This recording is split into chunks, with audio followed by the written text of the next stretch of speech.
gotta pick them up by what?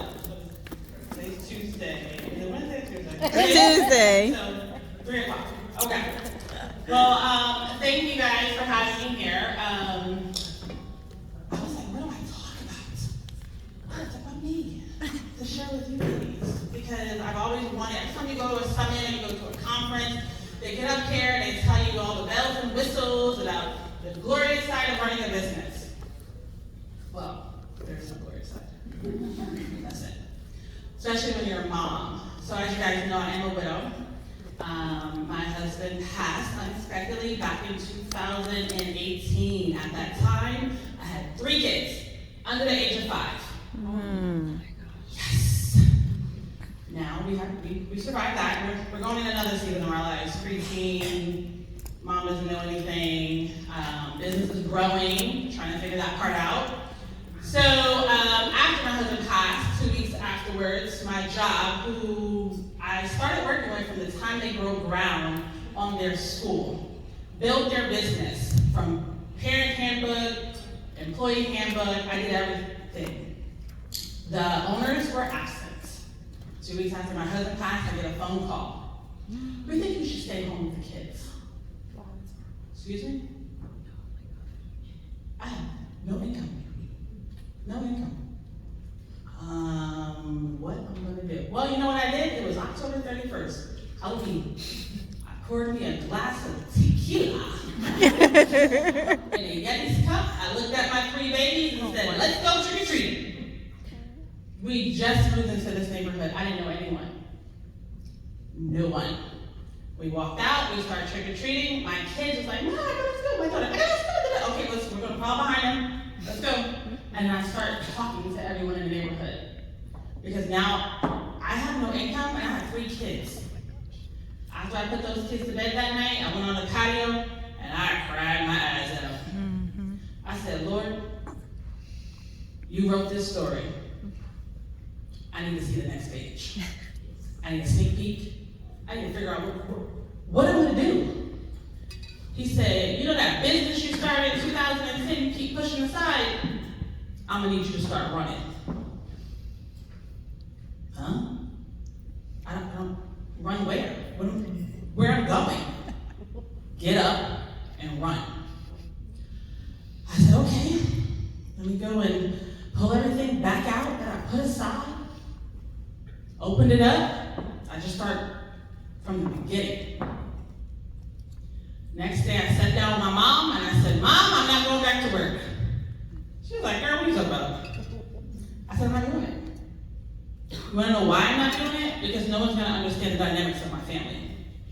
I don't want anyone telling me that I can't be at a play. I don't want no one telling me that I can't go on a field trip. I don't wanna have to ask permission to take my kids to Jamaica when I feel like it. I want my kids to know I was there. Amen. Their life has already been upside down. They lost their dad. They gotta navigate through life with a one-parent household. And that one parent is going to be present. So she went off and told my grandmother. So my grandmother looked at her and said, I've always told you that girl was different. Leave her alone. She knows what she's doing. My aunt, oh my goodness, because we had just bought our house. We've only been in our house for 1 year. We cleaned out my husband's 401k to put a down deposit on the house. We had nothing. He just started a job at Publix, about to hit his 90-day mark so we can get all his benefits, life insurance, policy, and everything. I got nothing. All we have is 1 check coming in the house, and that's the kids' Social Security. Everyone said, oh, go and apply for food stamps. I got denied. Why? Because my husband worked his butt off to make sure he had some money in that pot for his kids, and the system said, ma'am, you got too much money coming in the house. We can't give you food stamps. Man, we just went through all my bills. What do you mean? Well, I mean, you have a house. Yeah, but I gotta feed these kids. Well, food stamps is a supplement. Okay, no problem. I'll figure it out. Because that's the hustle for me. My kids are not gonna starve. So, time goes on. I get up and I'm going.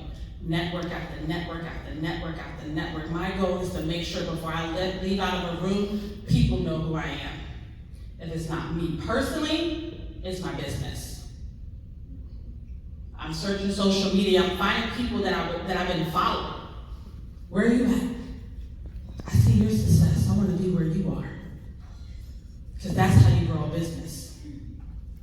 Plant yourself in a room, and you can tell when you enter a room if it's where you should be at or not. But also, before you leave that room, you have to say to yourself, did I make that first step, or I'm waiting for someone to approach me? If you're in a room and you're waiting for someone to approach you, then your mindset is not right. I'll pull up on somebody quickly. Hey girl, how you doing? Hi, my name is Tyneshia. I own a business, Tootles Event Sitters. You're gonna know it all. I'm gonna have a whole spiel. I may walk away and they be like, who is that? But when they hear, oh, I need childcare at an event, like, you know, what's that crazy girl that came by and just kind of like, oh, that's her over there. Okay. But if you don't know me, somebody does. So as I'm building, what happens? COVID. We have a whole calendar full of events. Everyone's canceling and rescheduling and this and that. And I'm like, oh my goodness. Lord, what do I do? What do I do? He says, stay focused. This is your downtime. This is what you're going to start working on. Because there's something over this hump that we're at right now. I said, okay, let's go. What are we working on? Everyone's favorite word that year was pivot, pivot, pivot. Mm-hmm. Where am I pivoting to?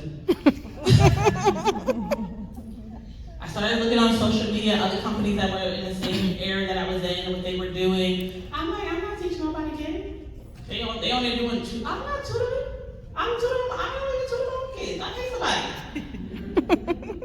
So I started looking at, okay, let me see what type of events we have coming in most of the time.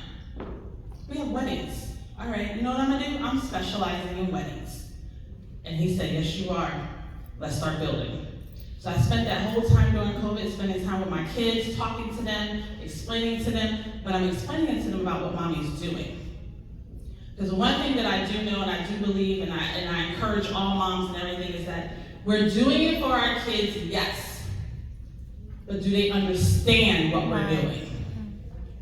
Do they understand how our business runs? I tell my kids all the time, you may be on vacation, I'm not always on vacation. If my hands is not on this computer at least one time a day while we're on vacation, there's no money that comes in the bank.